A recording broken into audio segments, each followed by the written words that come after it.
I have a little beacon on my keys that I can pull. So my girlfriend pulls it if she's in an emergency. They just pull the little pin and my phone will beep.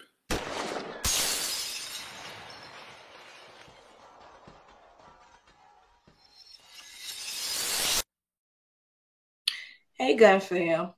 I'm back. Gun Girls ATL here. And I have the pleasure of bringing you Roderick with Tactical Trash Pandas with the S.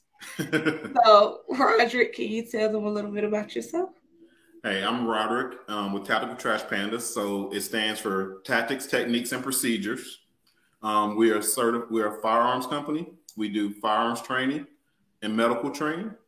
A little bit about me. I'm from Atlanta. I live currently in the DC area now, and that's where I mostly instruct. But I was born and raised here in Atlanta. I went to the Marine Corps at the age of 19. I was very fortunate to be able to do presidential security. So I was stationed at Presidential Security Compound, Camp David. I was there for President Clinton and President Bush, and I was there during the 2000 Peace Summit and during 9/11. After that, I was a federal police officer. I was with a 3-letter agency. Then after that, I did some computer security stuff, because I had a clearance. They taught me how to do computers. So that's kind of how I got my computer background. Then I got bored of not having a gun, and I went overseas with Blackwater. Then they lost the contract. Then I went with Triple Canopy, and then, I stayed over there for about 12 years. And so now I'm back doing my own, firearms training company. What made you start to do what you're doing now? I was going to do a YouTube channel. Your husband and I was talking probably at the beginning of the year. I was going to do a YouTube channel. I had the name already, and it was already locked in. I was just not doing it. And after last year with COVID, I was like, I'm getting out the house. I'm going to go train. I'm going to go do this. I'm going to go do that. I just miss training. So I went to a bunch of classes, and every instructor's like, hey, man, why don't you get your certs and come and teach with us? Get your certs and come and teach with us. I'm like, nah, I don't want to do that. I ain't got time for that. I got a job. And I ended up getting my certs and started teaching by myself. So that's kind of how I fell into it. That's good. You're actually amazing. I was like, guess what? You're the first person I trained with. I know. This has been, behind the scenes for the last 3 months. Yes. Yeah. And I was so nervous. I was so nervous. You did great. You did great. And I was nervous too. Don't worry about it. Everybody's nervous. Don't worry about it. Okay. One question I did have. So during the training, I know you told me if I could not get a headshot, get the groin shot. All right. So what we've been doing is 2 to the chest, 1 to the head. If you got a headshot, do the groin. Okay. 2 to the chest, 1 to the head, and 1 to the groin. Yeah. If you don't have a groin, if you can't get a headshot, get a groin shot. Yep. Why is that something that is very important? So so basically what we're doing, I'm trying to think of the name, 2 shots to the chest, 1 to the head, figure to stop.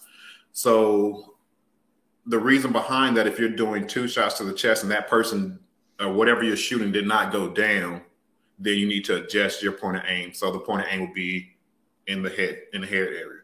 But sometimes the head area is not exposed and it's the groin that's exposed. So once you do that, that's called a Mozambique drill. So it's 2 to the chest, 1 to the groin. Okay. And what it does is it still stops the person from doing whatever they're doing. The round probably won't penetrate, but it'll break a hip, it'll hit an artery, and they'll stop moving.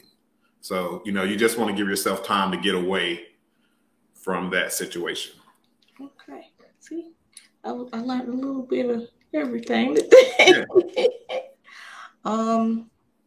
What would be the most important advice you would give someone when it comes to defending their life? Take a class. Take a class. And I would say, come to me, but go to anybody. And this is for you personally. Go take somebody else's class because they might tell you something differently and it might click in your head versus the way I told you today. You get what I'm saying? You might be like, oh, I get it now. That makes sense.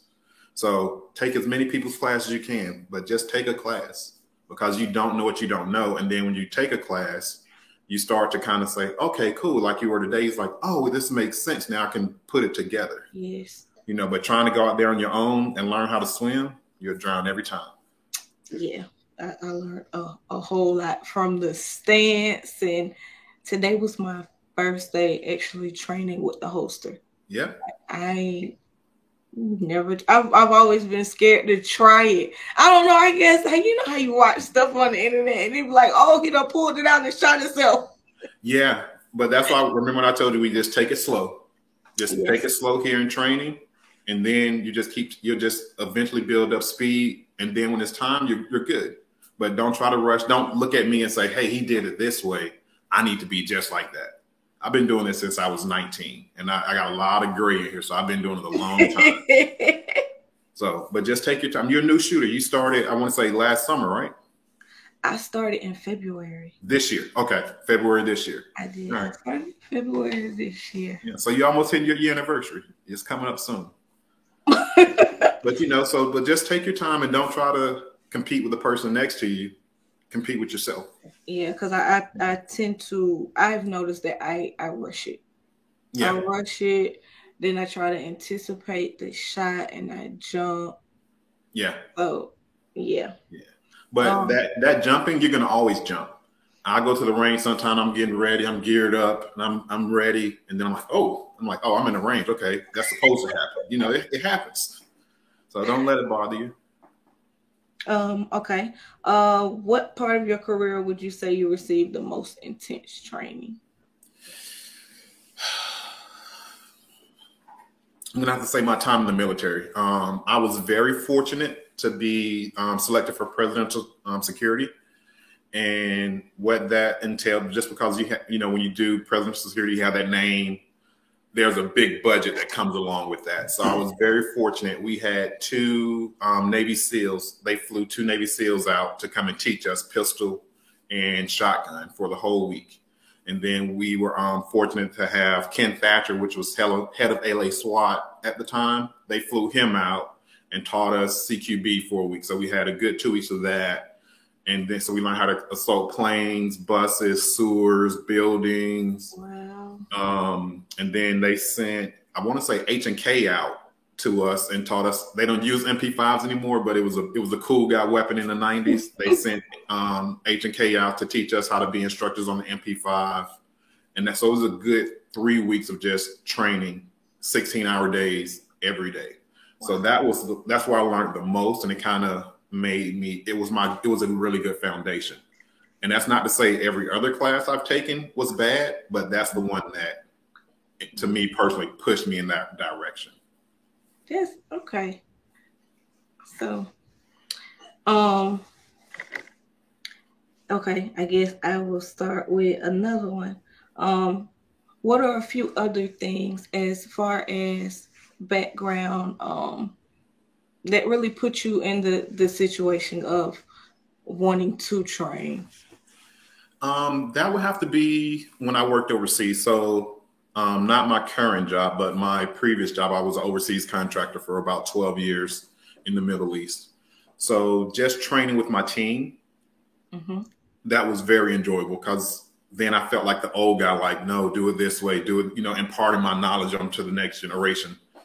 And so that was pretty fun. We got to do, it was just because we got to do driving training, vehicle evacuations, medical training, shooting, room clearing. We just got to do so much. And so you kind of had to be a jack of all trade and be up on your game because, I have Rangers on my team. We got Navy SEALs on the team. We got Marines, police officers, snipers. We got all these people that are super high speed and they're looking to me and I got to give them the right information to get them on track, So that was pretty cool. And I like doing that. Okay. So another question. Okay.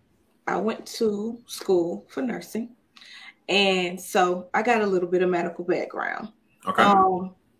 As far as when you refer to medical, what are some things that you would refer to as being out in the field with medical? So It's similar, and it is. So think of it. So don't think of it as like the nurse portion of it with you. Think of it as the EMT and the paramedic side. Okay. All right. So because those guys are in the field, right? And they just basically have to be able to stabilize you to get them to higher medical care. Okay. Right. So that's part of what I do. So on my team, we had medics. So they had to be, I want to say what, EMT A or B, whichever one is higher, one of those two, they were nationally registered, but we had to have EMTs on our team. We had 2 per team. So they would cover the medical training. So they would teach us, you know, basic stabilizing stuff, tourniquets. What is it? I can't think of the tracheal tubes, sunken chest wounds, basic. Think of it like a car crash. So basic stuff for car crashes. Like trauma. Trauma stuff, you know, gunshot wounds, trauma stuff. We didn't really have, you know, like an OD or a pregnancy. Nope, you wouldn't. You know, but it was more of those things, like things that could happen in a car crash. So think about our medical part as more of your EMT side back in the States. Being at Grady, look. oh God, yeah. And I was born in Grady. I just drove past to get back to the Airbnb. All right, so I get a question a lot about having a plan. Okay.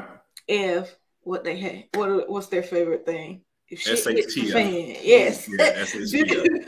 Do you have a plan for the family? Yes, I have a plan for the family. Okay, tell us a little bit. So I think 2020 for the plan with the family. And the reason I do that is because you didn't sound crazy. Because everybody was afraid. So me saying, hey, this is what we're going to do, they was like, oh, God, thank you. So what I did was, and we're probably going to do it again next year, we picked a map, a trucker's atlas. So we just picked the current year. So the current year was we actually got 2020. It was a 2020 truckers atlas. So we probably do a 2021. Everybody got the same truckers atlas. So we bought stickers. We all bought the same sticker pack, all off of Amazon. So basically, I went to my neighborhood and I put down important things on that map.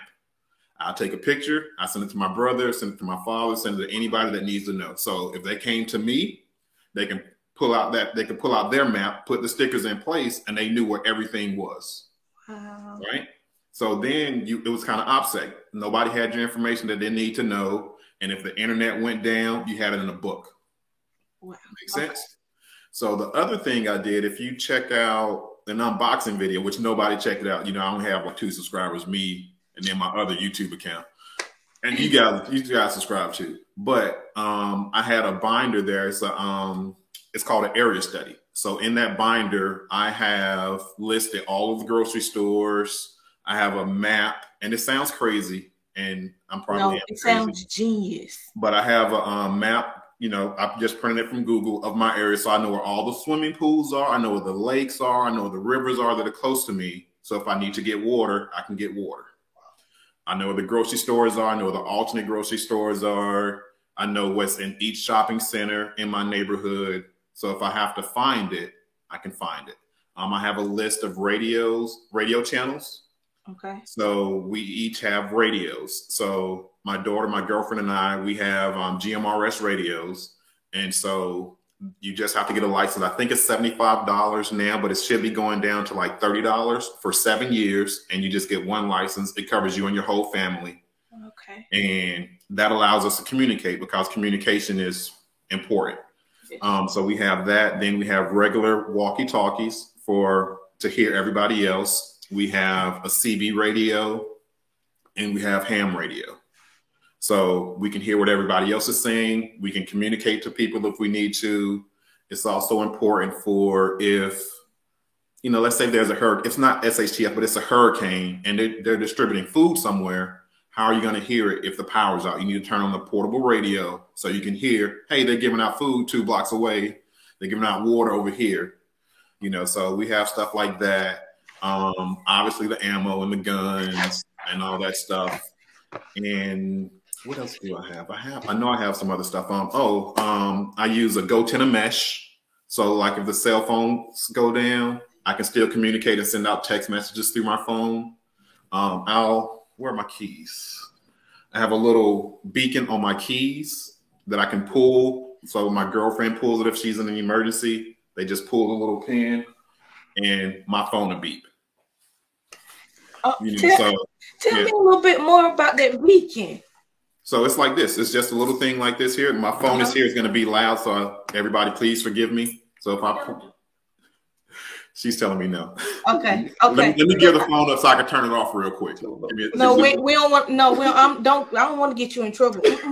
That'll be okay. She'll yell at me anyway. So you just pull this, and it beeps on my end, and now it's doing the thing which it shouldn't be doing, but it should be beeping my phone.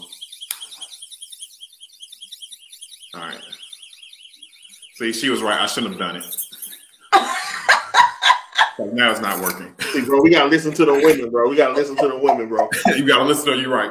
But what it should do is it should alert. You know what it is? I'm sorry. I turned off my Bluetooth. So I can make sure I had audio. That's what's wrong. Okay. But just put it under the couch. Put it in the refrigerator. But because I have my headphones just in case we needed to, switch to headphones. Oh, there it is. Since the Bluetooth is on.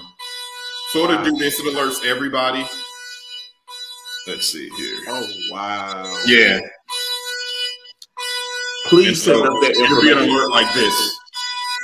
Please send us that information, please. Yeah. So, so it's something like that. So like my daughter has it, my girlfriend has it. I tell everybody to get it. And it's just one little thing. So like if you're walking to the grocery store as a young lady and you don't feel safe, you can just twist it and it'll alert everybody like, hey, follow me. And the map will come up and they can see where you are real time. And when it's done, you just untwist it and it takes your location off. So nobody's stalking you with it, And then if it is an emergency, you just pull it. And if your phone is on silent, it'll turn it on. It'll make sure the person hears it. But obviously your Bluetooth has to be on because it just wow. Okay, yeah. I'm gonna need one of those. I'm gonna need a few. Yeah, so we have that. So we do that, and then we have food. Obviously, we have food and stuff like that. And I know people are listening. It's crazy. It's not really that bad. You just need a couple of radios. You don't have to get anything big. I live in an apartment, and just basic stuff.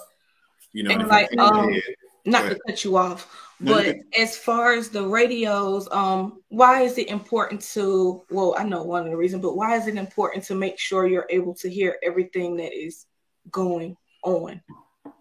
All we have is knowledge is power. So you have to remember. So we're by ourselves. You and your family is your own little tribe. Yes. All right. If your husband needs to go to the grocery store and the cell phones are down, you need to talk. And I got this idea after I was in DC during 9/11. Okay. I was in the military, and I remember the cell phones, the towers, everything just went out. You couldn't make a call anywhere. Everything was done. Wow. So you need a way to communicate. People are trying to get in touch with you. They want to make sure you're okay and everything. So that's important. If we can't communicate, it's a wrap. Because think about it like this. He goes to the grocery store and then you hear on the radio, hey, they changed the location, or hey, they're shooting there. How are you going to get in touch? Like, hey, baby, don't go there. It's dangerous. Stop where you're at. And just a quick radio. Hey, I just heard on the radio, they're saying this, stop where you're at. Let's get more information. Information is key. I would say information and intel is more important than your firearms. Okay. So as far as emergency plan, if someone is invading your own personal space in your home, what tips do you have for that? Okay. So first, what I'm going to say is check your local law. The law in Georgia and the law where I'm at in Virginia, completely different. Okay. All right. So personally, what I would do, it's going to depend on who's in the house. If it's my girlfriend and I, and we're in the room, they can take whatever they want. I'll tell her, I'll say, hey, I call the police. They're on the way. Don't come in this door. You come in this door. I am armed and I will shoot you. You get what I'm saying? Okay. Now, if my daughter's there, I need to protect her. So now I need to leave my room to go and get her. Get her. In certain states, you are allowed to go and get other family members and make sure they're safe.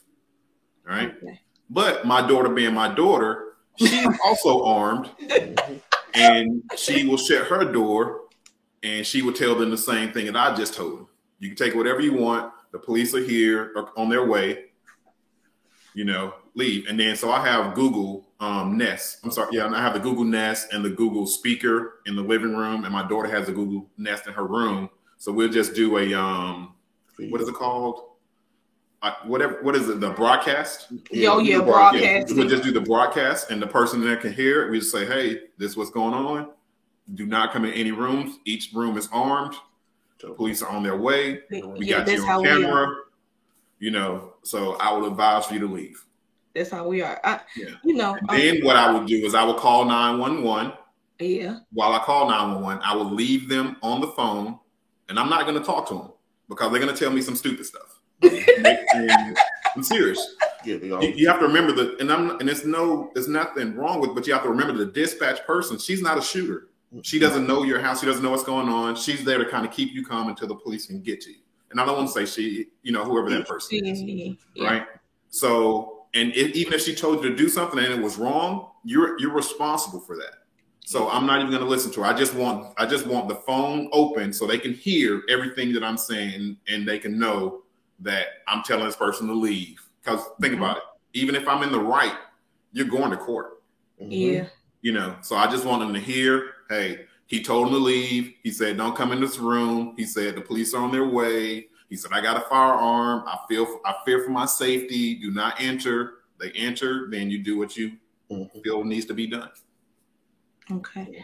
And the only other thing I would say is on your defensive weapons, either have a flashlight or have another flashlight. So I don't keep a light on my EDC weapon, but I always have a flashlight in my pocket.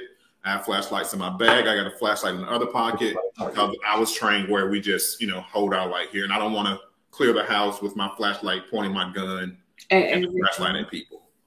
So that's just me personally. See, I'm learning. I'm soaking all this in. So I'll tell you something else. So do that. Keep the phone open. And I'm going to assume you have a dresser in your room. Yes. Is that a safe assumption? Yes. What I would do is I would take the flashlight, put it away from where you are, and just shine it at the door where it's just sitting somewhere, and I'll be in another corner. So people are going to come in, they're going to see that light. You see them, you do your thing, and keep it moving. Wow. Genius. Wow. Okay. See, I'm gonna feel like the female James Bond after this. No, you're gonna be Jane Wick. Actually, listen now. What you guys need to do is be Mr. and Mrs. Smith. That's your real name. Why you ain't Mr. and Mrs. Smith? That's what people think we are. That's what with all these guns. That's what people. Then why don't you promote it? Yeah. Okay. So as far as training today, Lord knows I needed the training. What are some things that I did that was okay, at least up to par, and things that you have watched and you see that I need to work on? Okay, so what we're going to do, we're going to start with your negative, and then we're going to end on the positive, all right? Okay. So one thing, I'm going to grab this plastic firearm here, okay? One thing that you were doing, and everyone does it, as soon as you take a shot, you want to see where it goes. Yes. You know what I'm saying? No, just when you take a shot, bring it back. Once it's back here, now look up at your target. You know what I'm saying? Because what ends up happening in your head, you're thinking, I'm gonna look at this. I want to see where it is, but you end up messing up this part by focusing on what's next or what you're gonna do next. Focus on this. Once it's done, come back, then look at your target. Doing that will save a lot of rounds. So when you see your rounds pop up a little bit, that's you looking. You know what I'm saying? So like you wanted to hit, let's use this. You wanted to hit here, and it popped up a little bit. That's you looking. I do that a lot. Yeah. So I can't help it. I'm trying. It's okay. Look, like you said, you just started February. Yeah. We went through 400 rounds today. Regular people don't go through 400 rounds in a year. So you went through 400 rounds in one day. And think about how much you've been shooting this year. So remember where I said at the beginning, don't judge the person next to you, judge yourself. Because if you're trying to compete with the person next to you, you don't know who they are. Mm-hmm. You know what I'm saying? And they might, and you don't even, and even if you guys on the same level, you might not be doing the same drills. They might be doing grouping drills. You might be doing reaction drills. You know, so don't try to judge their target and your target. Okay. So that's one thing. You were in a rush. We talked about you coming off the trigger, which is fine. And I know it's one of those things where we tell you the safety rules. We say keep your finger straight and off the trigger until you're ready to fire. But if you're at the range and you're actually shooting, you're ready to fire. You don't have to. And you were basically doing bang straight off instantly, like before the round left the barrel, your finger was off the trigger, which is very good discipline. But you want to make sure you don't have to do a trigger reset, but you want to at least make sure that if you had to do a follow-up shot, you're there. Because every time you do this, you're coming back and you're putting your finger in a different spot on the, let me see how I can do. You put your finger in a different spot of the trigger and you're getting a different pull. And it's not staying, you know, it's not going to be consistent from shot to shot. All right. So when you're ready, punch back out. Give me a couple more until we go 320. Awesome. That's what I like. You're so much better now. See how you've been practicing doing that trigger reset because I saw the video. All right, don't rush and get your finger out of it. All right, it's not a race.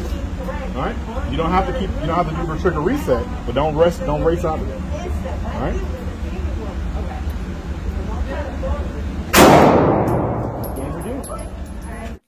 So. Yep. So it was that. And another thing, like what everybody does is the anticipation. And I do it, I told you today, is the anticipation. It's an explosion in your hand. And we want to force it down, but by forcing it down, we're doing this before the shot goes off, which is why your shots are low. And that's just going to take practice.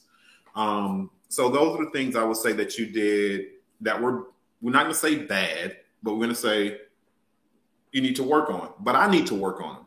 You know what I'm saying? I still look. I don't take my finger off the trigger, but sometimes I don't reset it properly. You know what I'm saying? Sometimes I'm like, if I've been shooting, I still go, oh, so just take your time. And then another thing that wasn't bad, remember when you were out and you just took the shot even though you weren't ready? It's your bullet. You paid for it. If you're not ready to send it out there, bring it back, catch your breath, take a deep breath, and then go. Just because you pushed it out there don't mean you need to send that round down. All right? Okay. Because once you send it down, you did it, and if you did it wrong, you're practicing bad habits. It's better to just say, so you did 5 and 5? Okay. I'm having issues with taking a breath. Yeah, just take a breath. You're on the range. That's the best place to do it. As long as no idiots next to you doing something stupid, you're safe. Okay. So, but yeah, so that's what I would say. But that's going to take time. It's going to take practice. And like I said earlier, I still jump when I go in the range and I hear that first bang, or that idiot with the shotgun going boom, boom, boom, boom, boom, boom, boom. It is what it is. Because sometimes it's like, oh, man, calm down, Yeah. So it just takes time. And then once you notice it, just know how to correct it. So just say, okay, cool. Take a nice deep breath, come back to center. And then once you're ready, go out, take that shot. Because if not, you're going to hold it out and you're going to start trying to get it. You're going to be like, oh man, that dude shot 2 times. I should have shot by now. And now you're shaking and your arms getting tired. Your vision's getting blurry. You start to hold your breath. No, just bring it back. That is exactly what I do. And you know why I know that? Because I do it. I've done it. All of us have done it. It's normal. That's exactly what I do. So I'm going to say thank you for the 300 blackout bullet too. Oh, yeah. My daughter told me to tell you thank you for the 300 blackout bullet. She put it in her window with the rest of her bullets. Okay. My daughter keeps the shell casings. But no, I have to tell them, like, keep that in the house because she lives in Maryland. And shell casings, even if you have the empty casings, you can get in trouble for transporting ammunition, even if it's just a casing. So I'm like, keep it in the house. Do not put it in your mother's car. Just keep it there. Yes, So that's what I she have does to the tell same. her. She wants to put them in her purse. Yeah. No, because they And go to I'm school like, and then she no, get in trouble. you No. can't, baby. Well, we're only going to the store. No. Yeah. Yeah. But she was so excited though. Yeah. When she heard it was a 300 blackout, she was so excited. So those are the things I would say. And like I said, everybody needs to work on those. So what you did good was you had a good grip. And what I mean by that is left or right. So you didn't really stray too far left or too far right. So that was really good. You were a good neutral. So outside of that, that's how I was really able to say, okay, see, you dropped that when you were anticipating, or hey, you looked because you went up. Now, there was a couple of times I think you pulled a little more to the left more than you did the right. So that's good. So that means you don't have to work on your thumbs pushing you to the right. So what you need to do is the grip. It's just your grip. Remember how I shot the gun, I think it was with a couple of fingers because you were kind of nervous it was going to fall out. Yes. So, but that was just a few shots. I want to say out of 400 shots, it was maybe 10 that were really that, over to the left. So that's not bad, so you were really good with that.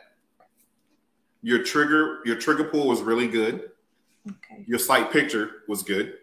So, your sight alignment, your sight picture was really good. And the fact that you were willing to learn, you don't know how many, you're laughing. Ask people, you don't know how many people don't want to listen. I've done this before. I know what I'm doing. Like I have to tell myself, hey, I'm just going to shut up. I'm going to listen to it. I took to get my certification, I had to take a basic pistol class. Right.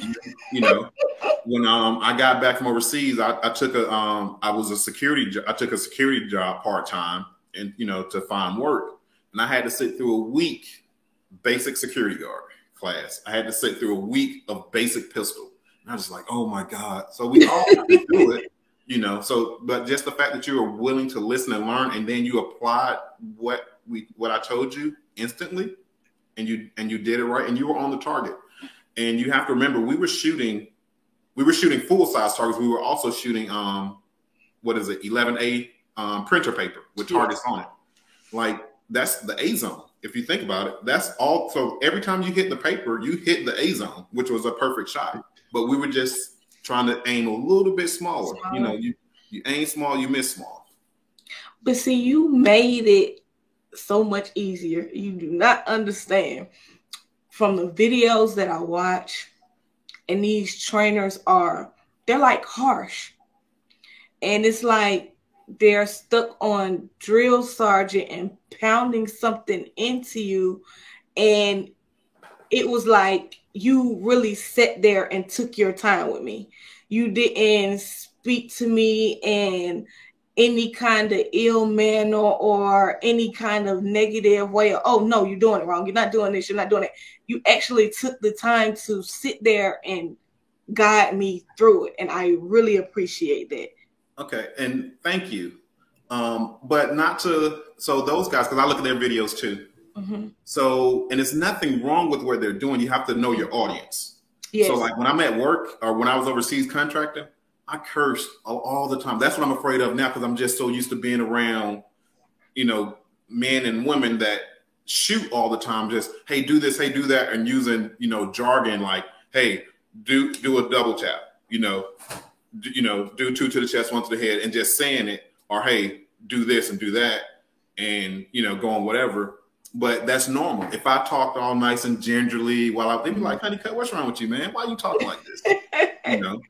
But when I talk to my daughter, I can't talk to her like that either. So you just have to kind of know your audience, but still listen to those instructors, even though they might, they're harsh to their students. One guy might say something that you just like, oh, okay, it clicked. I didn't like how he told him, but it clicked in your head. Yeah, because see, I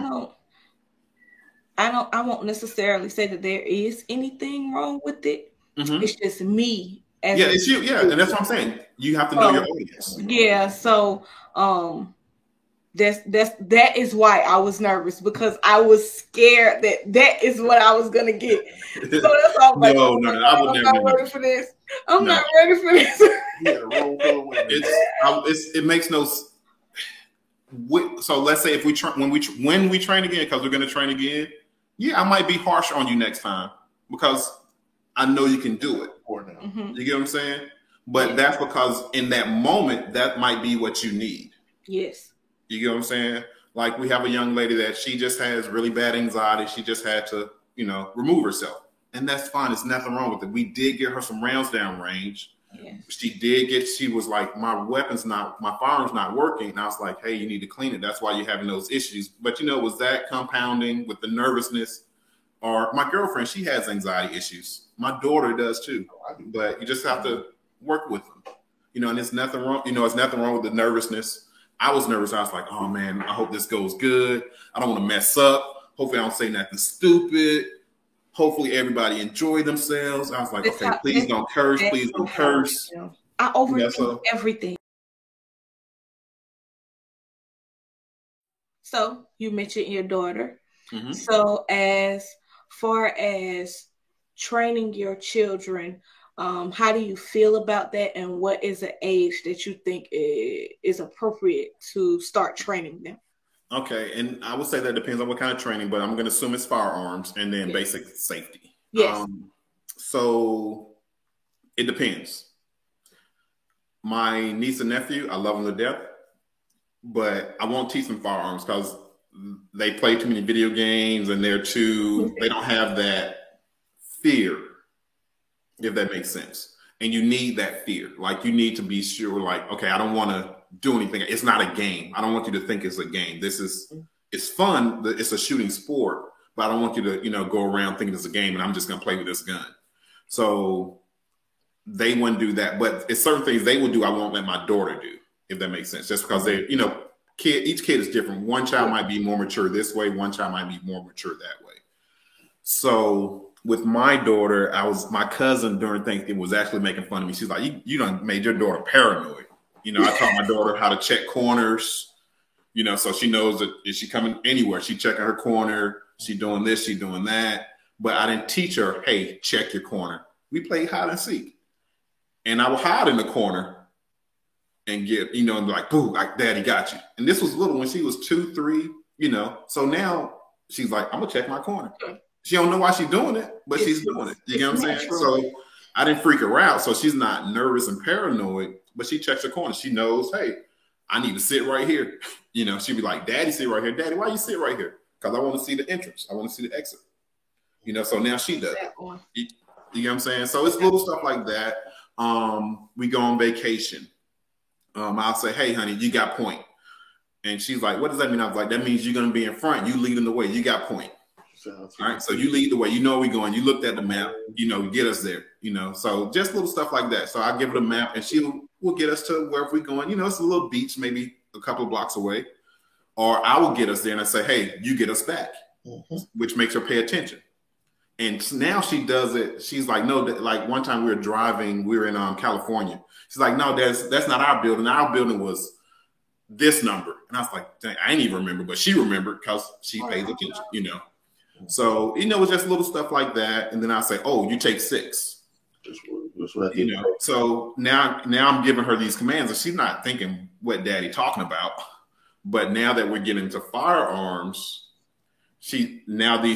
all this same words and verbiage is coming into play. So stuff that was fun we just on a vacation. Hey, honey, we're in the airport. You take point so I can see you and keep track of you is now, hey, you take point because we're going this way, or hey, you go 6 because something might be dangerous, and she knows if she takes 6, she knows she needs to look behind us and make sure everything clear. We don't want nobody sneaking up on us. Yeah. So I started when she was little, and it was just little stuff from the age of 3, little games here, little games there. She wanted to play with the water gun. Okay, cool. You can play with the water gun, but you're gonna keep your finger straight off that trigger. You know what I'm saying? So that's how she learned that. And then when she held it, no, hold it like this, do it like this. Okay. And she's playing. I let her play. It wasn't a full blown out lesson. It was like, hey, honey, keep your finger straight off the trigger. Oh, and she'll run into the room and then I'll shoot her with the little Nerf gun. She's like, hey, me all the time. I was like, you're not coming in the room right. So then I'll show her how to clear her corners and how to come in the room. And then she's like, I got you. I was like, yeah, you did. If you do it right, you got me. So it was just little stuff like that. It was a game to where, we're not making it crazy. She doesn't even know she's doing it. She's just mad at me because she came through the corner and I shot her. She's like, how can you come in the room and shoot me, but I can't come in the room and shoot you? That's how our daughter is. Yeah. You know. So, but it'll be real quick. It'll be that little lesson, and then we stop. You know, so she's not having a full blown. We're not doing a full blown CQB exercise. You know, so she's not getting bored. She's not, you know, doing whatever. Or if me and her shooting Nerf guns and she walk in front of me, I'll drop it and pick it up and I say, you see what I did? She's like, what? I was like, well, I'm gonna walk in front of you. I want you to drop your weapon and then just keep it moving, you know? So now it's habit. If I walk in front of her, she'll put it down, you know, and she'll put it up. But if I ever teach her room entry and stuff like that happens, she'll start doing it automatically just because we play with Nerf guns. So, see, I never thought of it that way. Yeah, just make it fun because you don't want to give them a complex, you know. But you still want them to know, but you don't want to give them a complex. So just make, you know, every day. Like people teach their kids to look left and right before they cross the street. Yep. You don't say look left and right, or you're gonna get smacked by this car and go into you know, you just say, hey, look left and right. So she comes in the room, she looks left and right. You don't want somebody to surprise you. I'm not saying, hey, you don't want this guy to surprise you and jump out of the corner and get you, whatever, but you just want to know what's there. You know, and because she's so young, and it'll just be a quick glance, and she knows. And see, that's good, I would say, because my daughter tends to ask a lot of questions versus following direction. Yeah. Yeah. So yeah, that's what that's my problem I have with her. And it's the same thing. My daughter does the same thing too. So like we're at the range. I'm like, what are you shooting at? Well, I wanted to shoot that. That's not what I told you to shoot. I told you to shoot here. I was like, I can't correct you if you're doing your own thing. You know, but that's what kids do. But so to combat that with my daughter, what I did was I just say, I literally snap. I'll snap my hand and point where I wanted to go. She knows if she sees me snap, it's something important. And we've already discussed, because my daughter and I, her and I have been to probably 6 countries, maybe 7. Wow. Right. So I always told her, hey, you're my travel buddy. I need to get you home. You know, we need to protect each other and keep safe. And if something happens, if I say this, I need you to pay attention, because, you know, and it's normally in the airport where she's trying to run off and go because she saw some M&Ms or some Skittles or something. You know, she's trying to run off and do that or whatever. But I just said, you know, like a verbal cue, so she knows, hey, I need to pay attention, you know. And then I just do stuff that she doesn't know what I'm doing. She doesn't know I'm teaching her. So like we were in Puerto Rico this year. She knows hand and arms. I taught her military hand and arm signals. You know, I'm like, and she's like, okay, I got to get out the water. And she comes out the water. She comes to me. She's like, it's time to go. I'm like, yeah, it's time to go. And we keep moving. Wow. See, that's amazing. That's just some like I told you, good knowledge to soak up.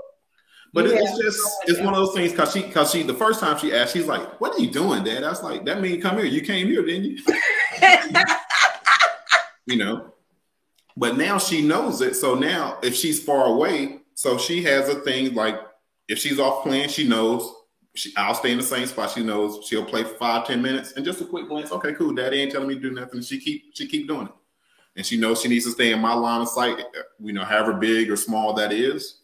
And she knows if I need her, I'll stick my hand in the air, twirl my finger around, and point to me, and she'll come. You know, I don't want to say she'll come like she is a dog, but she understands that means it's time to go. Yes, it's important. Yeah. Because I know I kind of had an issue with, you know, family members. Well, how are you going to let the kids, you going to teach them to shoot now?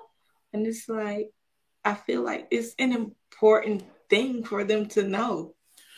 So I want to say your daughter's 5 or 6? She's 6. Okay, I didn't have her shoot that early, but I've seen your daughter shoot. She's fine. You know, she seems fine. I didn't have mine shoot that early, but it was also, I was overseas when she was that age. You get what I'm saying? So when I had her, I was like, we need to go do some daddy-daughter time. Yeah. But if she's fine, she's fine. Don't worry about that. What I did with her then is I'm like, we have guns in the house. Mm-hmm. I taught her how to clear them and how to make sure they're safe. That's the first thing we did with both of the kids. We tried to go ahead and instill gun safety first before anything. Yeah. And even if they are too small to rack the slide or whatnot, just to know, hey, it's there. Don't touch it. There's a good NRA video. I want to say it's Eddie Eagle. I'm probably messing it up. But put that video on for your kid. It'll, as a parent, it's going to drive you crazy because they're going to sing the little song or whatnot and do the thing.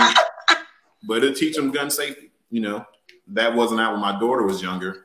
But, you know, I would do that for your daughter. So they, you know, but your daughter already knows, you know. So.